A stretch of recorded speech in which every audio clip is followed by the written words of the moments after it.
Good afternoon, good evening, and good morning, whenever and wherever you are watching this video.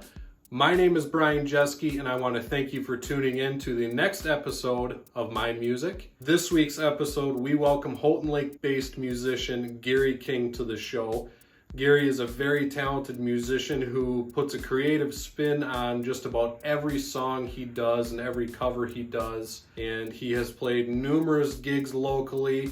We sit down together and we talk a little bit about how his time in Denver, Colorado shaped him as a musician, some of his biggest influences, and of course, we touch on some of his awesome items of gear. Real quick disclaimer as usual, all opinions and thoughts on this show that are shared between myself and my guests are our own. This video is not sponsored in any way. If it is, there will always be a disclaimer in the bottom corner of the video to tell you that it is. If you like the video, be sure to give it a thumbs up. If you have a suggestion for somebody you would like to have on the show, be sure to leave a comment below as well. And without further ado, welcome to My Music, Gary King. Why don't you take a minute and just explain, who you are, how long you've been playing, and a little bit about what you do musically. Well, like you said, my name is Gary King. I've been playing pretty steady since I was about 21. When I moved to Denver, I met some musicians who kind of inspired me to start picking the guitar up more and playing more, and hit a few open mics, and kind of decided this is something that I really wanted to do. Over the years, I've just kind of slowly started buying gear, and as I've bought new gear like loop pedals, electric guitars, stuff like that, my style of playing has evolved, I'd say, quite a bit. I kind of turned into like a one-man band act, kind of out of necessity. Living when I moved back to northern Michigan, didn't know a ton of musicians, so and I found it was easier to book gigs as a solo artist. And also my style of music is kind of all over the place, but I enjoy playing jazz and blues and stuff like that. So it seems to go well with like coffee shops, dinner crowds, stuff like that. I'd say that's the kind of style of music that I generally stick to. But yeah, and like I said, as I bought more gear, and I just have become more interested in it over the years. It wasn't like right away I started when I was a teenager. It's just over the years it's developed from a hobby into little side gigs and stuff. So yeah. So did you ever take formal guitar lessons, or are you pretty well self-taught? Mostly self-taught. The guy that I met in Denver, his name's Dallas Wade. He's in a band out in California called the Lost Monarchs. When I met him in Denver, he was a classically trained jazz guitarist, went to school, had a huge electric guitar rig. I believed he toured the country with a band called Star Runner for a while, and they put out a couple albums, and really good band. But he, I would say, was my first guitar teacher. I mean, never, we never exchanged like money or anything, but he was a dear friend, and I was a sponge at the time, and I learned a ton. And I'd say maybe a year and a half window, about 2 years. And then, moved back to Michigan, and I just kind of was self-taught ever since then, just kind of took everything that I learned and developed it into my own style. I really only played acoustic for the most part when I was out in Denver. Really started cutting loose with electric guitar, mainly because I would hear his lead playing when I would be playing rhythm, and I usually my role was rhythm guitarist singer, and I would always hear these leads in my head, and I was like, man, it's missing something. So I started teaching myself how to play lead guitar in YouTube videos and stuff like that. So yeah, mostly self-taught. You started off with acoustic guitar. Do you think there's a benefit to, because I've heard a couple times, that when people start playing, they want to start with the acoustic over an electric. Do you think that's a fair thing to point out? You should really start on acoustic, or do you see people starting on electric a little bit more? Like I said, I started out acoustic. I think that really turned me into more of a rhythm guitar player by starting out acoustic. I always felt and responded more to bass notes, and it kind of it helped me develop my style of trying to play the bass and leads. And sometimes I didn't even know I was doing it, but I'd have people say like, "Oh, you're playing the bass line with your playing," and I didn't even realize it. And I think maybe that came from acoustic, but what made me learn the fastest was electric guitar, 100%. When I picked up the electric guitar, it turned me into a different guitarist. Like immediately, I felt the difference in my playing. So I guess it depends on what your goal is and what kind of music you're into. I think if you're into rock and you're into blues and stuff like that, I think electric is maybe better to start on. It's a little bit more ergonomical. It feels like a really well set up guitar. Even cheap guitars, like the one I have over here on my left, is my Dan Electro. That was my first electric guitar, and it wasn't the nicest guitar by any means, and it was beat up, and but I mean the action was pretty decent, and I was able to like do finger movements a lot faster, find chord placements, find scales, bend strings.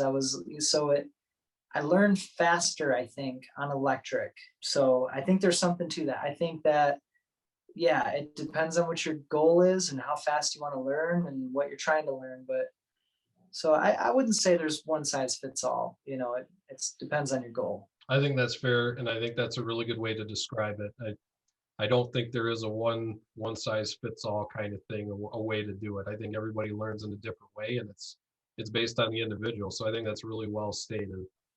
You said a little earlier a comment about your style, how your style is a little different.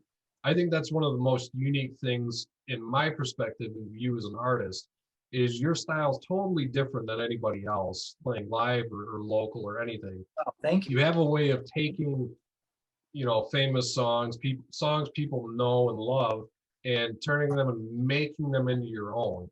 So what is one of the most challenging things for you when you're taking something, you're changing up the arrangement, or you're changing up how the structure of the song or the flow or the tempo?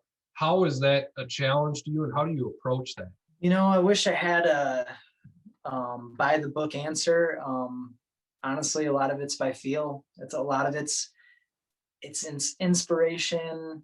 Sometimes I'll take inspiration from another song and I'll try and put this song in that box.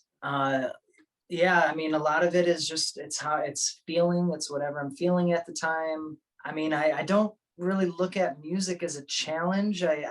It's more of like a journey. I'm just kind of, along for the ride, and so that's as far as taking cover songs and trying to do my own thing with them. I mean, a lot of them, I don't feel like I do my own thing. It's weird because I've heard that before. And it's like, I'm not even trying to put my own spin on it. I mean, a lot of it's my gear. It's like, I would love to have the exact same guitar that musician played, in their same rig, and try and get as close to the original sound as I could. But I mean, it's like, it's my rig. I mean, I'm my own biggest self-critic. So a lot of times I'm always thinking I'm falling short of what I'm actually going for, like I'm actually like, oh, I didn't learn that guitar solo. Or, I mean, I take those compliments to heart. I appreciate it, but yeah, I don't look at it as a challenge as much. I just try and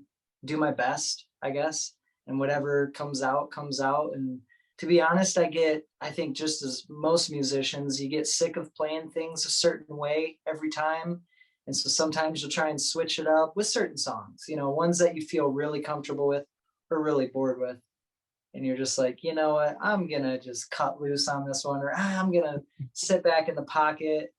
The loop pedal helps me out a lot with creativity. Like I can just play, certain parts of the song and loop it, and then I can do a lead over top of certain things. But my favorite thing is to improvise.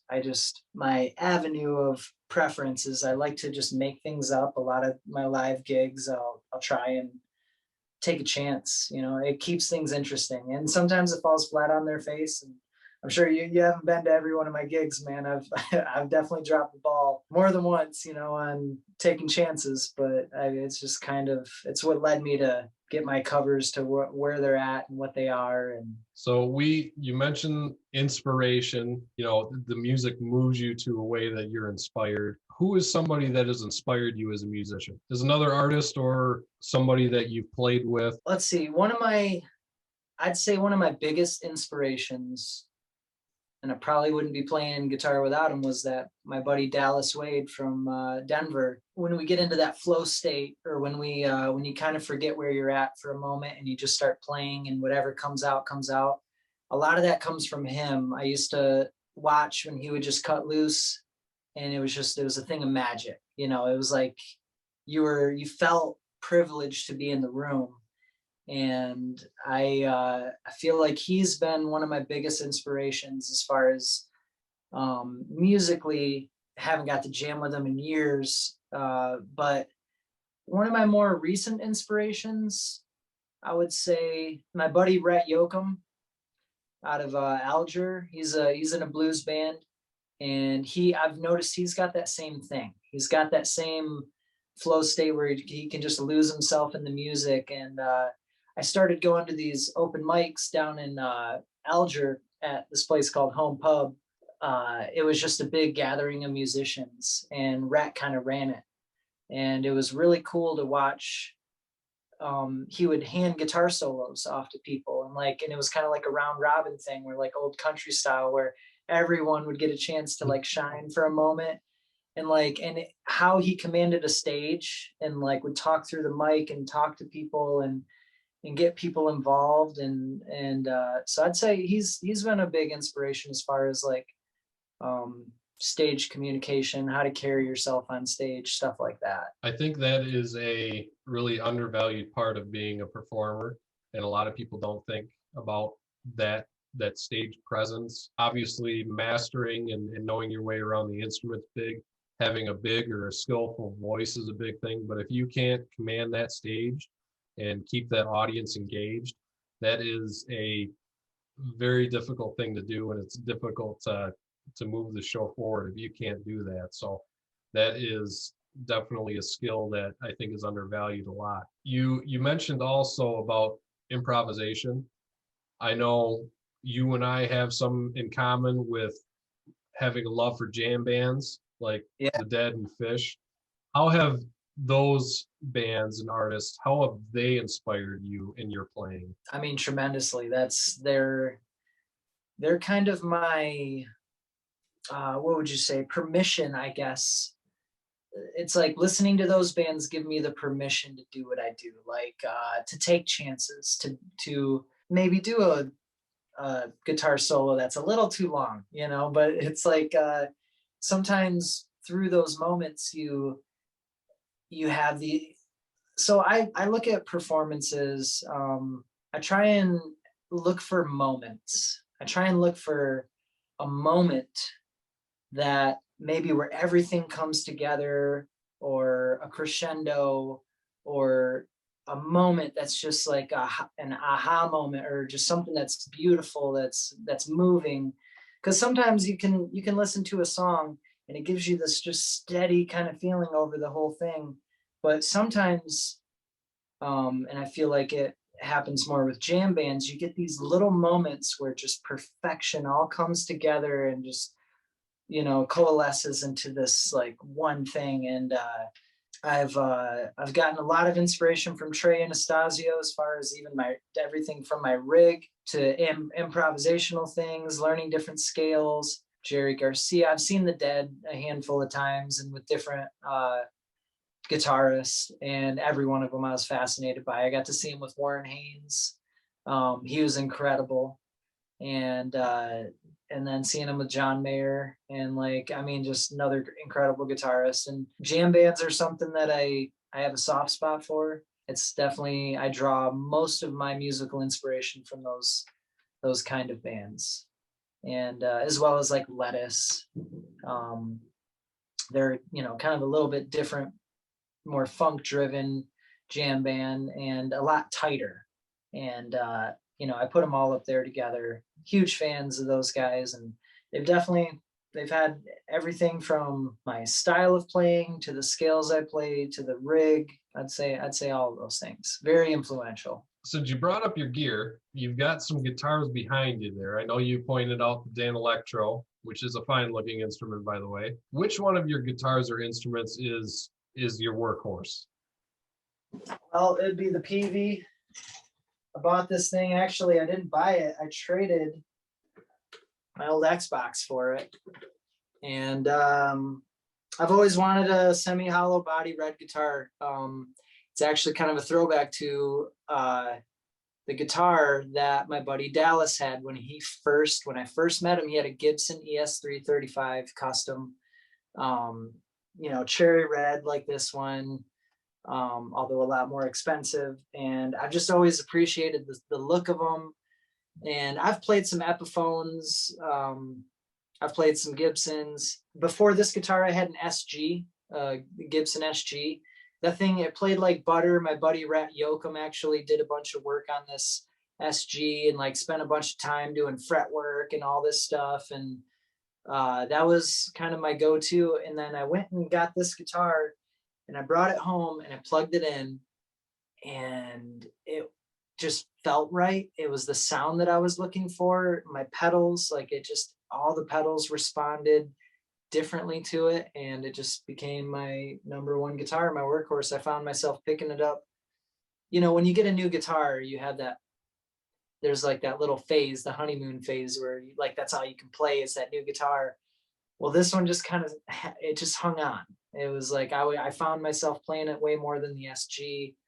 And so I started saying, I need to play the SG because it doesn't get a lot of play, just for that reason alone. And I'm like, that's not a good enough reason, man. You gotta, so yeah, this is the PV, what is it?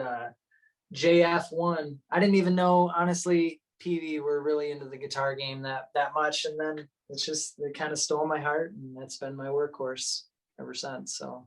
Oh, it's a beautiful guitar. The finish on it's awesome. So I'm assuming you're more of a humbucker guy than a single coil guy then. I'm still trying to figure that out, to be honest. All these years and all the guitars, and I'm not dead set on that, to be honest. I mean, like this Dan Electro, I believe these lipstick pickups are single coils. It's got a little Colorado sticker on there, but I think these are just single coils. And man, these things, they sounded awesome to me. I mean, even still to this day, I actually have it in an open tuning, and I've been messing around with slide on this. But I think, cool. I'm not really sold on either. I have friends that are always like, oh, it's all about humbuckers or single coils, the Strat guys and stuff and Telly guys, but I'm really not sure. I feel like it's to each guitar. I mean, I've played humbuckers and Tellys before that I really liked, but then I've had single coils in a Telly where I'm like, that's what a Telly should sound like right there. But then you pick up a thin line with double humbuckers, and it's just like it's got the meat. I think I lean a little bit more towards humbuckers, but I'm not exactly sure why. Might be feel. As far as sound goes, I mean, I'm not really settled. I think it's an open debate. You've got probably one of the nicest pedal boards I've seen and been around. You've got some killer gear on there. What are a couple pedals that you really can't live without at this point? Okay, other than the looper, I would have to say, it's not a real sexy answer, but my tuning pedal is probably one of my most crucial pieces of gear. I feel like tuning is just one of those things where I'm one of them people that my thing, everything's, it's got to be in tune and it's got to stay in tune. And I notice, like, even in the middle of a song, if a string goes flat, like it's something that really bugs me. So a really good tuning pedal to me is one of the most essential pieces of gear. I got the Polytune, and I can strum all of the strings, and it'll actually give every single string and which one's flat or sharp. And then I can strum like just a single, and then it'll give me the note. And like, to me, that's probably my favorite feature out of any guitar is you can just click that button, it mutes your signal, and you can strum every string, see which one's sharp or flat, tune it really quick, and then you're back in the game. And I've had to do that in the middle of songs a couple times. But yeah, I'd say that's definitely the most crucial piece of gear. My pedal board's a little bit of a mess right now. I've been experimenting with some vocal looping and running stereo vocals and just trying different things. And Hey, the experimentation's part of the fun. but yeah, That's where a lot of creativity comes from and that kind of thing when you're trying new stuff and trying out new pedals and that kind of thing.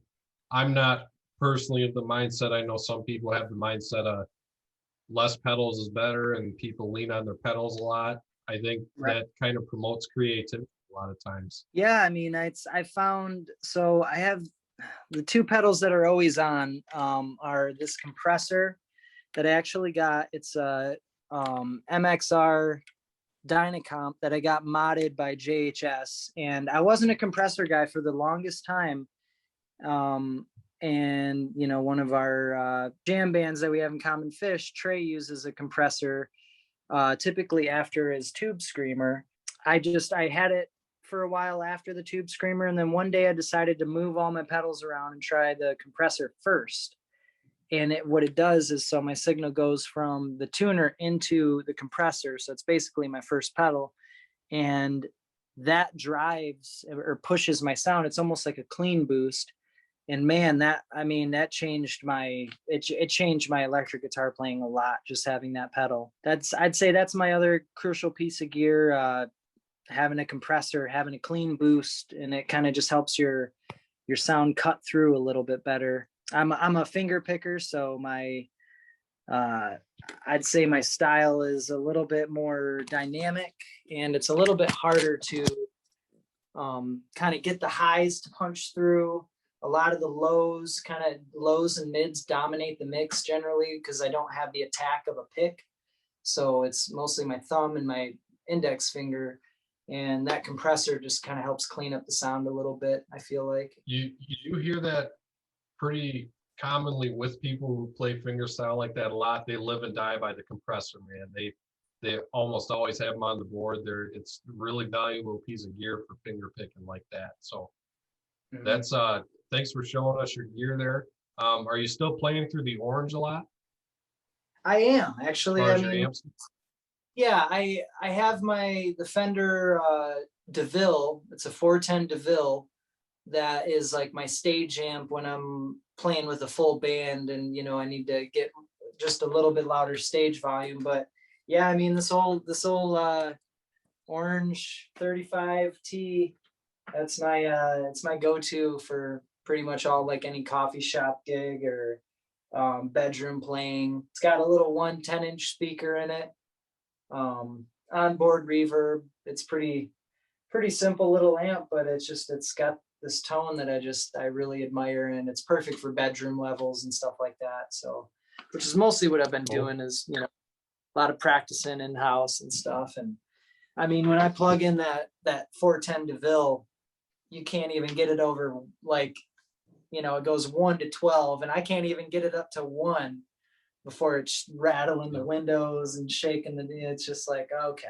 Those DeVilles, you get anywhere close to the 2 mark, you almost need an attenuator to try and tame them down a little bit. But they're great amps, but man, they are loud. Yeah, no, it's got a beautiful sound, and I'm definitely a Fender tube amp all day, man. I love them. I love the clean pedal platforms. So I mean, if I'm playing with a band, even when I'm playing with 3 or 4 different people, it's definitely a go-to. I had a Deluxe 112 Fender Deluxe Tweed that I actually sold a little while ago, just because it was like my middle of the road amp, and that's what I'd use at most of my gigs. But it's kind of almost have the same problem as the DeVille. It's either too loud, or or you're not driving the tubes enough, and I just wasn't playing through it as much. So I was like, well, I have my smaller amp that can get plenty loud for like a coffee shop and stuff like that. And I can get people with this little orange amp just plug in there. It's like, geez, turn it down, like, too loud. It's like, okay. But so yeah, I got that. And then when I really need to bump up the stage volume, I got my DeVille as a backup. So Well, that's awesome. Thanks for showing us some of the stuff you're working with too. And I think now what I'd like to do is kind of shift gears and do a kind of rapid fire question. So Okay. basically I'll ask you a question and just give me the first answer that pops into your mind. First question is, who's your biggest guitar hero? by Trey Anastasio. What is your overall favorite piece of gear? My favorite piece of gear, it's probably this guitar right here was my very first guitar. It's a old 1970s Harmony classical. My dad gave it to me back in the day. It was strung up with steel strings. I moved out to Colorado, moved back home, and I was over at my dad's one day and I was like, do you remember that guitar? And he's like, yeah, it's probably still upstairs, you know, sitting in that old ratty case and stuff. And I'm like, huh, I wonder if it is. So I go up there and I see it. And I was like, by this time I had already kind of I was familiar with what a classical guitar was. And I was like, wow, this is actually a classical guitar. And I was like, but it had steel strings on it. So I bought, you know, some classical strings on Amazon. I've never strung up a classical guitar before, and I strung it up, and I had to shim up the nut with a little matchbook or whatever, and to get the action all right. And man, this thing, it just sounds beautiful. Like it was kind of like my go-to. It's just got this like really warm, beautiful sound to it, and it's definitely one of my my go-tos when I'm just, you know, sitting around. I want to play some really soft melodic. I mean, I'll even play some country on it. So yeah, and it's got a story, you know. It's got a. I mean, I've played with this thing, and I've had my old man in tears just because he was, you know, like he saw my evolution as from not that great of a guitarist to being able to play While My Guitar Gently Weeps, you know, in a classic, you know, finger picking style, and you know, and it's just it's got a beautiful sound and it's got a story to it. So I'd say it's probably one of my, if not my favorite piece of equipment. And it's, you know, Awesome. probably my least expensive piece of gear. It's, you know, it's all sentimental and it's all soul and heart. And, you know, yeah, it's probably my favorite, I'd say. What's the first song you learned to play on guitar? I think back, it might have been Smoke on the Water, just like everybody else, hacking it, playing it wrong. Funny, so my dad played guitar, and I remember him taking that guitar, and he knew like the intro to Stairway to Heaven, like, you know, maybe before they get to the chords, just kind of like that lead part that Jimmy Page opens up with. And I remember him showing me that and sitting across from me and showing me, and I got to the point where I could get most of the way through it. First song, learning how to play all the way through. I think you know what it was? It was Incubus, the song Pantomime. Kind of had like a hacky version of that, but I was really into Incubus back in the day. And I remember they had this live at Red Rocks DVD, and like that was one of my favorite parts of that whole performance was that. And I remember sitting there with my acoustic, just trying to, you know, just figure out what he was doing. And I could sing and play it at the same time. So I remember just sitting in my room working on that one. And I don't think I ever completely just nailed it down exactly how he plays it, but that was the first one that I called complete and that I, you know, played. It was actually the very first song I ever played in front of people at an open mic up in Fraser, Colorado. Yeah. What is your favorite cover song to play? And that's a tough one. I think that changes with, you know, it changes with the time. Currently, my favorite cover song, I've been listening to a lot of Tyler Childers, I'm not sure how you say his last name. I've been playing a lot of Bottles and Bibles, Lady May. Say, you know, those are up there acoustically. As far as on electric, I'd say probably I've been really getting into the funk lately. I've been kind of playing a funky version of Midnight Rider. I've been starting to kind of funk that one up and do a little bit of my own little twist on that one, and take, like I said, take that, put it in this box over here, try some things out. So that's kind of been like a newer one that I've been messing around with, different funky little variations and covers with it. So that's up there. I feel like it changes by the month, sometimes by the week, depends on what you're honing in on. But yeah, that's for right now. That's kind of what I've been messing around with. What is your holy grail guitar? Money's no object, you could go out and get it, pay cash for it. What guitar are you going to get?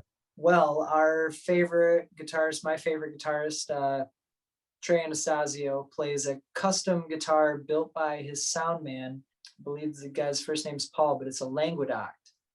And they're full hollow body. So it's a true hollow body. It doesn't have the block of wood down the middle, kind of like a violin, but in like a semi hollow body form.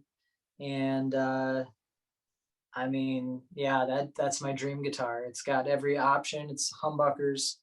It's actually a 24 note scale length. Money's no option. I'm going after a Languedoc. All right, one last question on the rapid fire. If you could play on stage, and you might already know the answer to this, if you could play on stage with anybody in the world, who would it be? Let's see. I mean, right now, one of my favorite guitarists and vocalists out there is Marcus King. And I'd say if there's anybody right now that I could share a stage with, it would be Marcus King. His guitar work to me is it's some of the most progressive. His vocals are insane, and I would just love to hit some harmonies with him, trade some licks back and forth. I think that would be, that's the dream gig, probably, sharing a stage with Marcus King. Well, hey, thank you for participating in that. Thank you for coming on and talking shop a little bit. It's great to hear about what you're doing, and you've got such a great outlook on music as a whole and how you approach it and that kind of thing. And I know you're one of the names that people constantly associate with music in the area. So I'm happy to have you on and let people dive into the mind of Gary King a little bit. If people want to find you on social media or anything like that, are you real active on social media? Do you have a Facebook page that people can get a hold of you on? Yeah, you can get a hold of me on Facebook, just Gary King. I forget my Instagram handle, but yeah, so you can reach out to me on Facebook, Instagram. I'm on YouTube as well. I got a couple live performances on there and stuff. And so, yeah, I'm definitely semi-present on social media. I've been trying to, take as many breaks as I can from social media, just for the mind's sake, and I've, realized it can be a slippery slope. So, yeah. Well, hey, thanks again, Gary. Thanks for coming on and being a part of this. And it was an honor getting to sit down with you and talk shop with the music, and look forward to hopefully having you on again someday. I'm looking forward to it. Thank you for having me, man. It's always a pleasure talking with you. And yeah, I appreciate you having me. Cool. So that does it for episode number 3 of My Music. A big thank you to Gary for coming on and being a part of this project. It was great to sit down and talk to him a little bit about how he was shaped as a musician and his biggest influences, take a little bit of a deep dive into his gear setup and some of the guitars he plays. If you liked the video and you liked the interview, be sure you hit that thumbs up button. If you disliked it, hit it with a thumbs down. If you want to see more videos, be sure to click that subscribe button, and you can ring the bell to let you know when every video goes live weekly, Mondays at 5 p.m. My name is Brian Jeske. Thank you for tuning in for this episode of My Music. We'll see you next time.